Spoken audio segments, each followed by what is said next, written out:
Now, are you ready to unlock the secrets of e-commerce and the marketing success around that? In the world where conversations are king, customer acquisition costs are under scrutiny. To get the ball rolling and learn more about digital marketing and the alchemy around it, please welcome to the stage for our next session, Rami Zaran, the Group Chief Marketing and Communications Officer for Saudi German Health, Mitch Whitehouse, the Head of Brand and Digital at Lush Cosmetics, Nisham Chabra, the Vice President, Middle East and Africa for Netcore Cloud, Wasim Ben Chadra, the Executive Director, Regional Head of Communications for Africa and Middle East for Standard Chartered Bank, and Shahid Ali, Principal Consumer Industries and Retail Practice at Kearney, who will be our moderator. Please join us on the stage.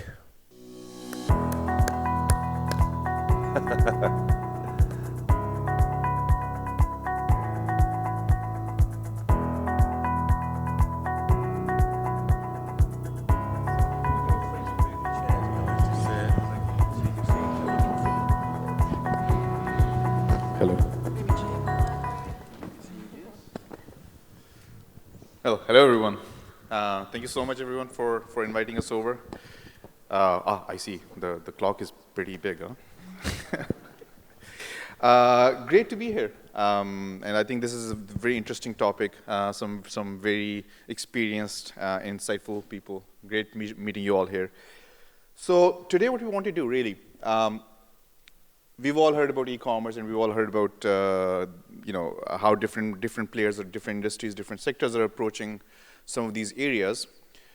What we really want to do is maybe go in the customer journey step by step and see how different players, some of whom are completely online, completely D2C, some of them are more, let's say, brick and mortar plus omnichannel, and some of them have very little to do with, let's say, direct e-commerce selling, but still are extremely impacted by the way online marketing works. So we want to understand the full spectrum of it. In that spirit, maybe what I would like to start with, especially in our discussion, is talk a little bit about discovery.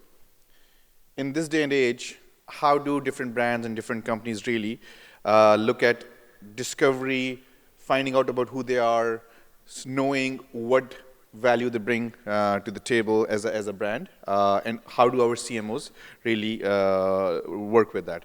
So Rami, maybe I would like to start with you, not your typical e-commerce industry. So when you think about marketing and you think about online, how do you approach the discovery part of the journey? So first of all, good, I guess, afternoon at this point to everyone. My name is Rami Zaran. I look after marketing for, some of you may know the Saudi German Hospital here in Dubai, but we're actually Saudi German Health, which is a hospital group, or a healthcare group, sorry, that has over 20 medical facilities across the MENA region. We're the largest in terms of footprint, in terms of medical facilities. So that's why, I guess, you were mentioning that it's not typical. Now, while it's not typical, we don't have a e-commerce platform per se. We do still have, and I believe that every company should have, a very strong online presence. And our online presence also does lead to a form of transaction, while it's not a monetary transaction. And in parts it is. We do have elements of monetary transactions where you can pay for certain parts of your bills, etc., online. But it's not your typical e-commerce order delivery sort of concept, but we do have online transactions. And so the reason I bring that up is because I want to highlight the importance of the discovery phase in online transactions. Today, when it comes to any form of research, the first thing you do is pull out your phone and look it up. Right? And I'm not saying anything groundbreaking, but the reason I bring it up is if you want any form of credibility and you want any form of transaction to happen, whether even at your brick and mortar store, most of the time the journey starts online.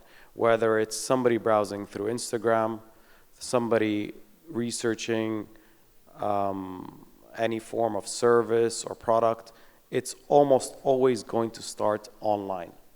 And so that's the phase of the discovery. And it doesn't, you know, if you think about any one of us, when we're looking to hire someone, we look them up online. This whole panel session, I looked you all up online to know who I'm going to be in a panel session. You look up everything online. You're discussing something with someone, you disagree, you look it up online. So your product needs to have the best possible brand presence from a discovery perspective. I'm competing in Dubai with another 10 different hospitals. If I'm, you know, if we're talking about our hospital, for example, in Saudi German Hospital, Dubai, what's going to set me apart in that person's discovery when they're looking for the best possible heart doctor? Is it my online, you know, the profile of the doctor, or is it the ease of use? So for example, in Saudi Arabia, we've introduced a mobile app and for people to be able to book their appointment, and people want that and they can book it directly. And today, a third of our appointments are coming through our mobile app. And that's been a huge success for us. We have over 1 million downloads on our mobile app because people want to interact with you digitally so that they can take, you know, a hard part of their life, which is to go through the process of, you know, vetting and looking and booking, just make it a lot easier. So people, a third of people are booking through our mobile app. We have 1 million downloads on our mobile app, with the highest downloaded mobile app in terms of healthcare in the region, with still ratings of 4.6 and 4.8 in iOS and Android respectively. And people are loving it because you've given them a tool online, so that it's not just discovery, but that transaction to book the appointment is also now happening through a mobile app. So I think, I mean, I feel like it might be redundant at this stage because I think we all know, but sometimes we do forget that whatever industry we're in, that online discovery phase, the online presence, the tools, the ease of use that you give people, and the amount of information you give them is what's going to help with that conversion eventually into a customer, or in our case, a patient. Very interesting. No, excellent insights. How about you, Wasim? Especially from a banking perspective, and you know, when you're talking about wholesale versus retail customers, we talk about UAE, Saudi Arabia. As a bank, how do you consider online tools in your portfolio in terms of the importance, in terms of how much time you spend on them, how much investment you make on them? Yeah, thanks a lot for the invite as well. My name is Wasim, and I handle communications for Standard Chartered Bank in Africa and Middle East. We run our business from Dubai. Online, it's a very good question. I'll tell you what Rami mentioned. The first touch point is having that online interaction. How do you create those moments, and how do you take it forward through different platforms, whether it's a mobile app or online services, or partnering with good partners, and I'll talk about partners later on maybe when we mention Netcore. But it's how do you take things forward, and how do you have this conversation with your clients through different touch points? To answer your question, it differs from one market to another. We're present in 52 markets across the world. So what works in certain market does not work in another market. And I know it sounds cliche, but we tend to forget that the one solution that works for one market might work for another market, and we tend to build on that assumption and make sure that this is the direction that we want to have. What we want to do and focus on is have that finger on the pulse to make sure that you are talking the language, you're speaking to your clients, you're addressing their needs. And I think that was distinguished one bank or one organization from another. Rami spoke about competition, 1 out of 10. We're 1 out of 50 plus banks. So how do you really position yourself, and how do you really stand out from the crowd? And the way forward is the strategies, all on the strategy that you focus on, or strategy that you rally about within your organization, the bank in my stand. Very good. No, that makes a lot of sense. So actually, I'll build on exactly what Wasim said, right? So we have the users, the end customers, and we have the brands who are interacting with them, and then we have the partners who enable these brands, right? So what is it generally that you believe a partner can bring to some of these B2B clients, and in those relationships to enable them to reach some of their goals? Sure. Thank you, ICS. Good morning, everyone. So building on Rami and Wasim, so a lot of brands connect their data to one platform, to a CDP platform, which is the most important tool that tools and technology uses today to understand the user analytics and the behavior of your customers. As he mentioned, he has 50 plus banks.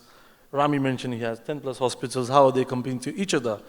everybody has their own USPs they are building on in terms of search personalization, in terms of real-time analytics. As you said, people come on their mobile app and being able to book their appointment faster than people walking into there. So, but a lot of brands also make mistakes. But I'm not saying Rami or Wasim has done it in their jobs. But a lot of brands opt in for, I wouldn't say word cheap, but a multi-channel tool.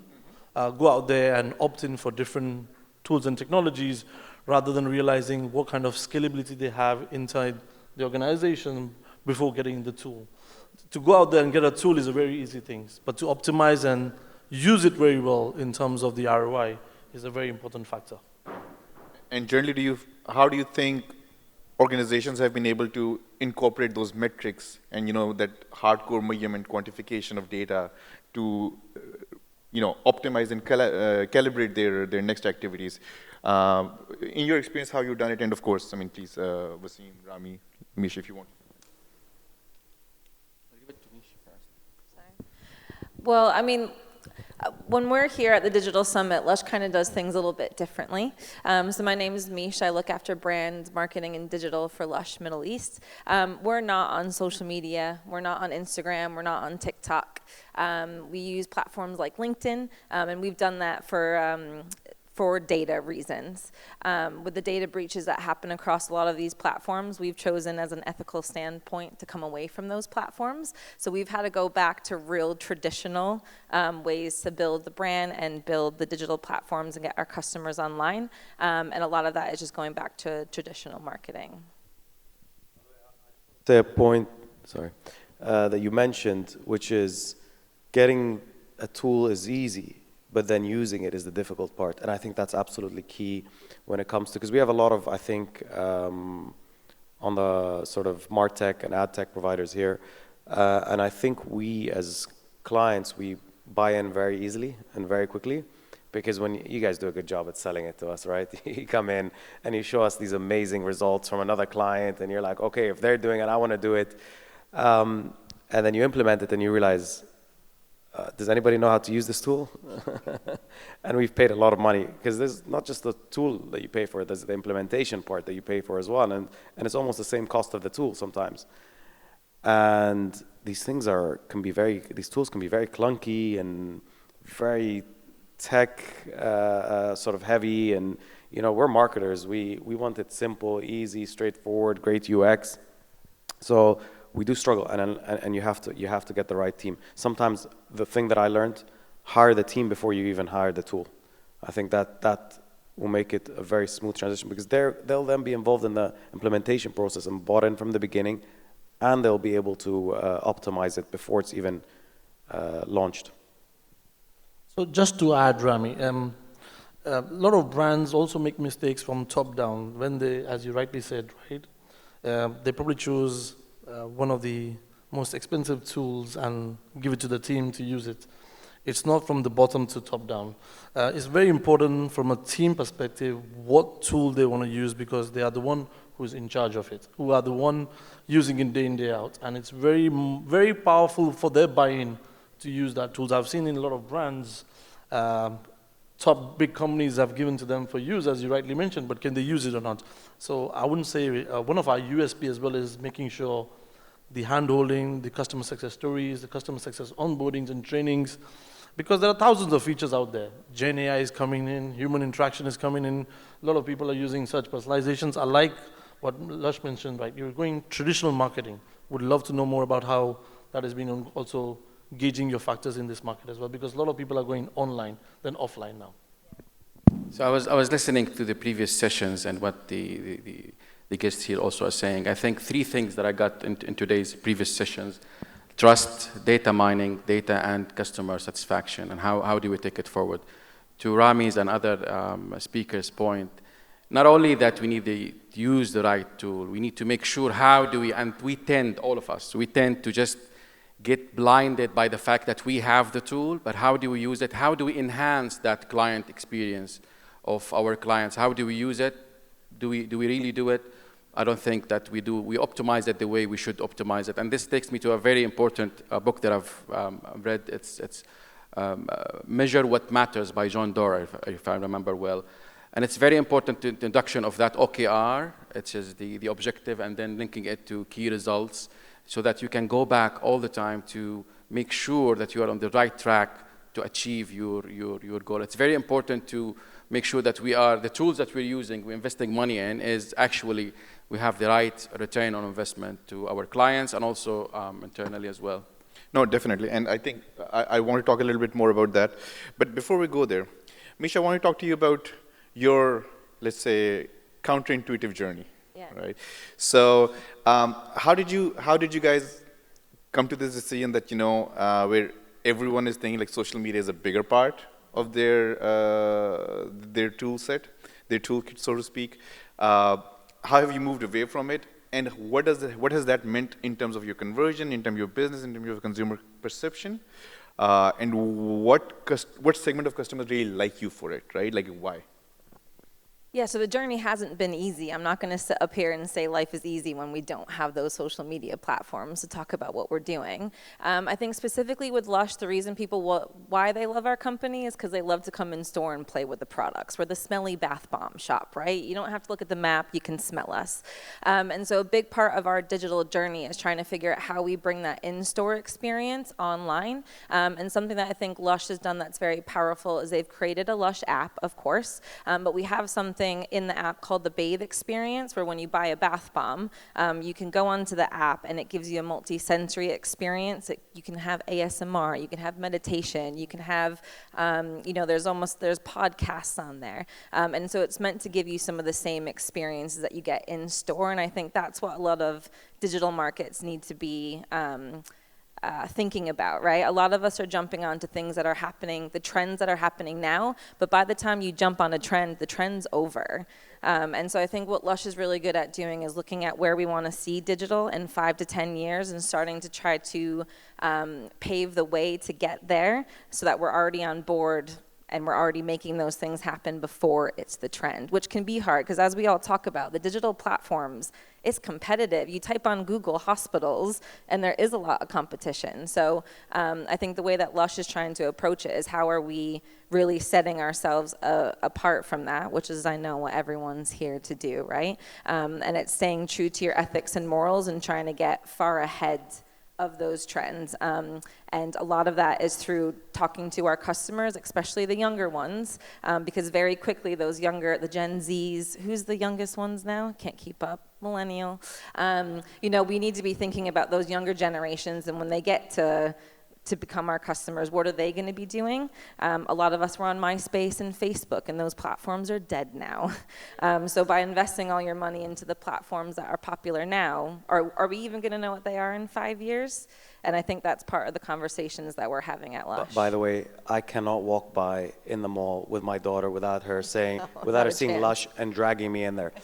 And by the way, one of the few stores that I'm happy to go in there because of that ethical sort of, they're very ethically aligned with the morals and values I think that we all kind of aspire to. So definitely doing a good job with that association with ethics. And I mean, that in-store experience, like you said, is definitely a very good one, at least, and for the younger generation. Right. And maybe it's the only brand where I go, not a restaurant, but you feel you want to eat the products. Is when that new trend is called gourmand. Have you guys heard about it? It's when you want to literally eat the product that you use. I think I always go it's there trending now, with so my you're doing daughters. well. It's the same thing. Yeah. Like, can we eat this? Is this? But to your point, it's just I was reading one survey by Tabby. I think it's end of January this month, where they said, to your point, and this is a survey that it's in Saudi and in UAE as well. 8 shoppers out of 10. When they go to in-store, when we want to opt to visit the store and then buy online. So even those who want to buy online, to your point, first touch point, you think that it's online? No, they want to go to in-store, experience the product, and then buy it online, which is, I think, your strategies are working. Having some, you'll have a mixture of both, like us, and I'm sure others as well, but it's a good strategy. I think, sorry, as well to your point, is the first time purchase, I think for all of us, we want to try that t-shirt for the first time, see if it's going to, except Unas. Unas is just amazing because their return policy is just incredible. You order, you don't like it, you send it back, and it's all free. But most of us want to try something for the first time, especially if returns are difficult. or whether it's a product and you need to smell it, or a product that you want to physically see how it is. But I think this is where the nice combination is. Once you've purchased it and you know this is my size, or this is my preference, this is the shampoo that I like, or the soap, or whatever, having that ease of use to be able to order it and it arriving either on the same day or the next day, and being able to refill that, if you will, very quickly is absolutely key, because 80% of your business comes from 20% of your customers. So retention is very important. So first time purchase, extremely important, but retention is even more important. And being able to offer them online tools to be able to retain them, I think it's not just about the discovery at this point. Now it's also about, let's get repeat purchases. Yeah, and just to jump in there, a way that Lush does that a lot is obviously when we send the product out, we have a lot of sampling initiatives that we do, which I know some of your companies probably already do it. If not, highly recommend it. We do tailor-made sampling. So say you bought a shampoo and a conditioner. We'll then add in a hair treatment or a hair styling cream to complete your routine. But then we'll also add in something like a fresh face mask. So something that has nothing to do with your purchase, that you can explore and experience different ranges that we have. Because as you guys said, you might know it through your daughters, but do you know that we have shaving cream? Do you know that there's loads of stuff for men, and hair gels, and I mean shower gels? If you're using a soap, I know I forgot to bring you guys your samples. Sales pitch is not. I know.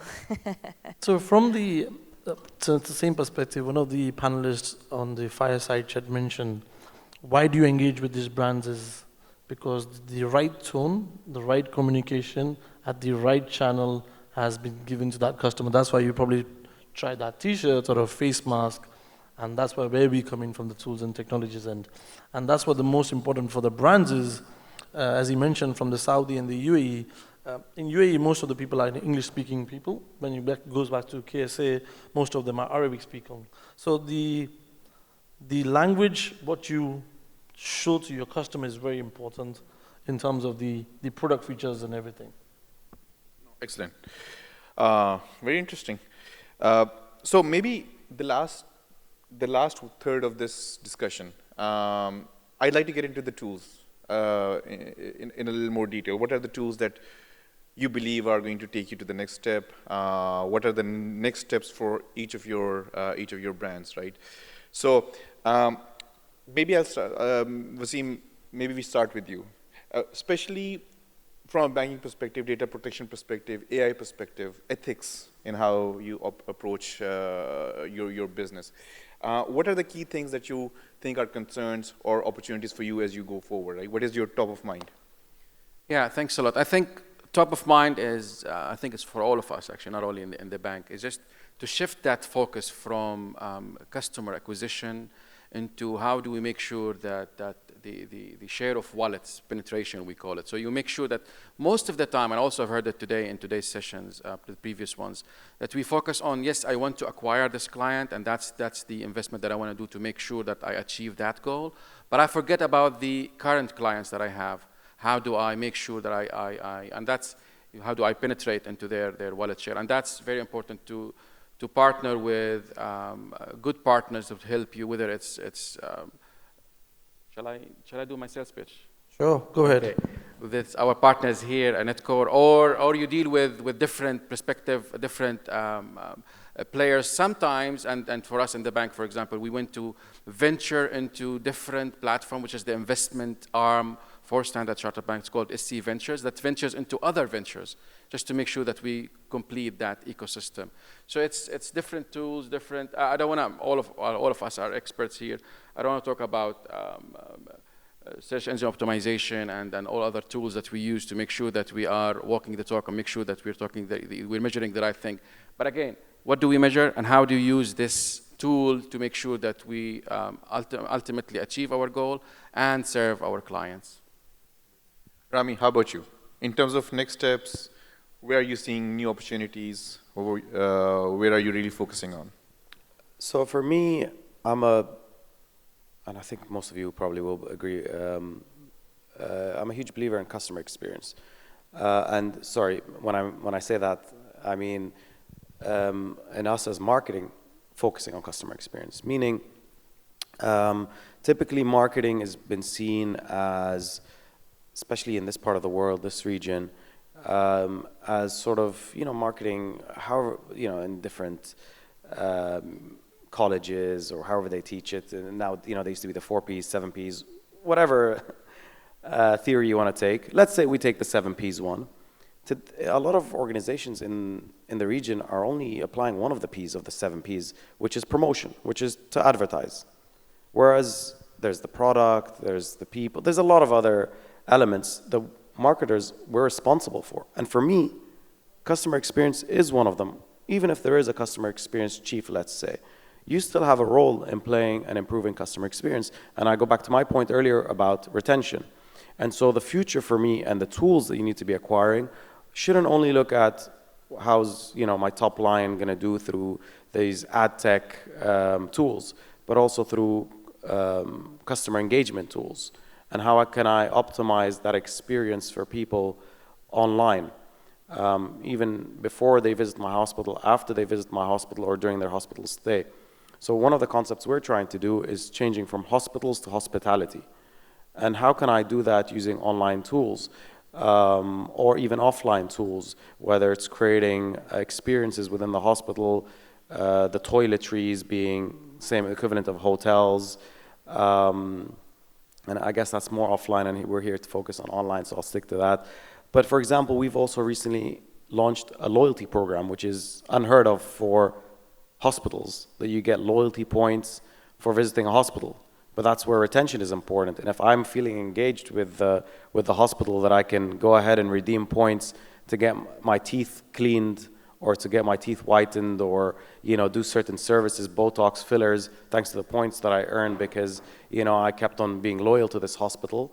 That's a great customer experience to me. It makes me more loyal to the organization, to the hospital, and it makes me enjoy my stay there a little bit longer. This isn't just about me when I'm sick. It's also me when I need to do my cosmetic or laser removal, etc., all of these other services which we offer as hospitals. So for me, the tools, the time, the people need to be invested in customer experience, and that's the future for me. That's where the battleground's going to be won, is, again, we're 1 out of 10, you're 1 out of 50. Why would I choose one bank over the other? And with banking, 100% for me, I choose it based on who gave me the better online platform for ease of use, and who gave me a better customer experience over the phone or when I went there, because I feel comfortable and they've given me a great customer experience. And I think it's the same with the rest of us. Whoever treats me better, I'm going to stay more loyal to. Absolutely. I mean, the hospital that I use their WhatsApp for business, and every time I send a message, I get a response after like 30 minutes. So thanks for reminding me. So recently we've launched something called SGH, Saudi German Health, SGH Personal Assistant, just to assist you with your healthcare needs online. So WhatsApp, I forgot to mention WhatsApp. It's a absolutely crucial part of the customer experience. It's such a fundamental thing. It's such a simple thing. It's essential. People forget about it. That's a bank to me. You have a dedicated RM, that's chatbot. Well, we try and take from other industries. That's one of the things, is to keep open-minded, and I advise everyone to do that. There's so many industries that have remained so traditional just because they don't look outside. Absolutely. So 1 out of 10, 1 out of 50, let's go to 1 out of 1,000. The extremely competitive beauty space. The skincare industry competition never ends, does it? I think for us, like, what's next for Lush in the digital platform is, again, trying to link up the in-store and online experience. So we've got the Bathe app. We've now launched a spa in the Middle East as well to try to get people to be able to use the products in different ways. And the reason why I'm mentioning that is because we're trying to make sure that we've got a 360 service for our customers, in-store, spa. The UK has also just launched Hair Lab, so you can actually get your hair done with Lush product by Lush trained hairstylists. So Lush is really trying to do that 360 experience. And until someone can invent scratch and sniff online, I think we always will rely on our stores to be the main way that we gather our customers. We're also trying to use our website as a learning space, kind of like what you guys were talking about. A lot of people find us online, and we're very transparent. So everything that you see on our website, the ingredients are listed, how we sell it is all there, and that's a lot of the training platforms that our stores use as well. So you'll get the same information and you'll get all the same recommendations no matter what platform you're on. Very good. So, but building on that 360 experience, especially use of technology in store with your beauty assistants, your store representatives. Yeah. How do you see that figure in? So we have the coolest thing on the Lush app. It's called the Lush Lens, which, again, he's great at reminding you of things you wanted to talk about, isn't he? That's why they chose you. We have something called the Lush Lens. Obviously, a lot of our products is what we call naked. We call it naked. It's not packaged. And if you download the app, you actually can go in store and use the lens and scan the product. And through scanning the product, it then brings it up on your app. It gives you all the ingredients, and then you can drive yourself right to the website to purchase it if you want to. And the point of that is because you might have been gifted a Lush something, and you took it out of the bag, and now you're like, is this a soap? Do I crumble this under the water? You don't know how to use it. And so the point is that when you gift Lush or you find that random bath bomb in the back of your bathroom cabinet, you can scan it on that Lush app and find more information. So the staff will be using the Lush app on the shop floor. They're encouraged to use the app to help them with information. And so we're really bringing that not only for customers, but for the staff to use So it's the same as well. app. It's not two different apps for store staff. Oh, very nice. That's amazing. Yeah, all very transparent. And I would imagine that really, on your back end, on the IT part, that just reduces the complexity so much because it's just the same tech stack, right? Yeah, exactly. Yeah, and there's nothing that we would train our staff on that we wouldn't be happy for our customers to know. We actually have a whole other website called wearelush.com, which is where we post all of our press releases. Everything that Lush is doing, you can find on that platform. So there's nothing that we really feel, if we're talking about it internally, we can be talking about it to our customers. We're almost done. Last words. Next steps. So just as the brands are evolving, even the technology partners are evolving as the brand needs are there. Since I work in the Middle East Africa market, I've seen in different market, different channels are working out in different ways as well. Somewhere is WhatsApp, somewhere is an email, somewhere is probably the mobile app and everything. So even the Gen AI, which is the new future of everybody, that's what the brands, even the technology partners are looking for acquisitions in terms of what can we give more to the brand as well? What can we offer extra as a USP? Because most of the brands are now looking at a one-stop solution rather than going out and looking for different tools and technologies. Can this tool provide me X, Y, Z? So one of the top marketing guys told me, think before you do it and why you're doing it is the most important thing I would leave for the food of the thought for today. Amazing. Thank you, everyone. Thank you so much. We'll all be around. Happy to interact more. Thank you.